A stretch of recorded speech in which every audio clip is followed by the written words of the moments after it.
Teksa javën e kaluar, Pluk publikoi një pjesë të raportit të papublikuar kurrë zyrtarisht nga KLSH për aferat miliona euro të pirovëngut në portin e Durrësit. Mbrëmjen e kësaj të mërkure, publikoi edhe pjesë të tjera të këtij raporti që tregojnë se ministri aktual i mbrojtjes u ka lënë dorë të lirë bandave kriminale në këtë port, gjatë kohës që porti i Durrësit është drejtuar nga pirovëngu. Janë akumuluar mbi 10 milionë euro detyrime të pambledhura, borxhe që kompanitë private që kryenin veprimtari në këtë port i detyroheshin autoritetit portual. Vetëm një nga kompanitë Liburnet 1 rezulton se ka pasur 3.8 milionë euro borxhe ndaj portit të Durrësit. Pluk zbuloi se kjo kompani ka qenë në pronësi të Gentian Bejkos, i cili ka qenë deputet i Partisë Socialiste në Durrës, dhe Edmond Çekiçit, i cili u vra në një atentat mafioz në vitin 2021, edhe pse pirovëngu ka qenë në dijenim për borxhet e kësaj kompanie ndaj portit, përsëri ka lejuar që ajo të kryejë veprimtari ekonomike në portin e Durrësit. Jo vetëm kaq, por Pluk zbardhi gjithashtu edhe implikimin e grupeve kriminale me zyrtarët e Las Socialist në Bashkinë e Shiakut, teksa vitin e kaluar, SPAK shpalli në kërkim shtetasin Fadil Alias Julian Balla, duke i sekuestruar edhe 2 resorte për përfshirje në organizata kriminale. Ky shtetas rezulton se është përfituesi tendera publik në Bashkinë e Shiakut të drejtuar nga Elton Arbana. Julian Balla nëpërmjet kompanisë AMR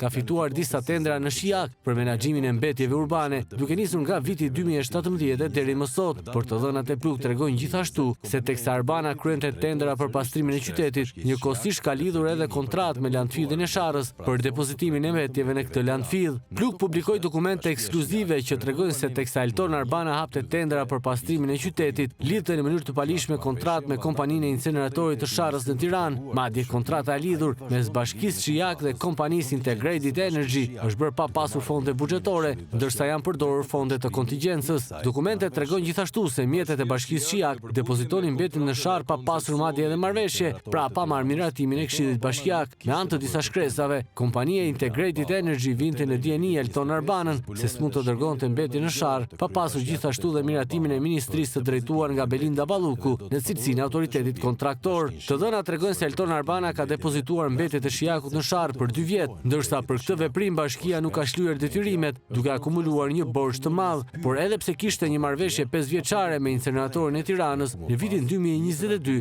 Elton Arbana propozon ndërtimin e një landfilli ilegal në fshatin Gjepalaj, ndërsa pak kohë më pas, disa tendera, 3 tendera për menaxhimin e mbetjeve të cilët do të fitoheshin nga kompania AMR e Fadil Ballës, teksa këto mbetje pasi janë hequr nga rruga, që gjë mbetet e sigurt se prej qershorit të vitit 2022 dhe deri në lidhjen e kontratës në vitin 2025, Bashkia Shiak nuk ka depozituar mbetje, e duket se ky është dhe shkaku se përse vazhdimisht qyteti i Shiakut është mbuluar me plera. E siç është faktuar tashmë, jo për shkak të ndonjë mungese kontrate, për shkak të burokracive, por për shkak të pazareve dhe kriminalizimit të çdo hallke të institucioneve shqiptare. Kompania AMR prej gushtit të vitit 2025 është vënë në sekuestër në SPAK, edhe pse administrator nuk ka zonjën e saktuar nga agjencia e pronave të sekuestruara, por vetë shtetasin Fadil Balla. Nuk e dim nëse është lapsus apo lehtësie shokëve të ririndjes pas prezencës në KZAZ.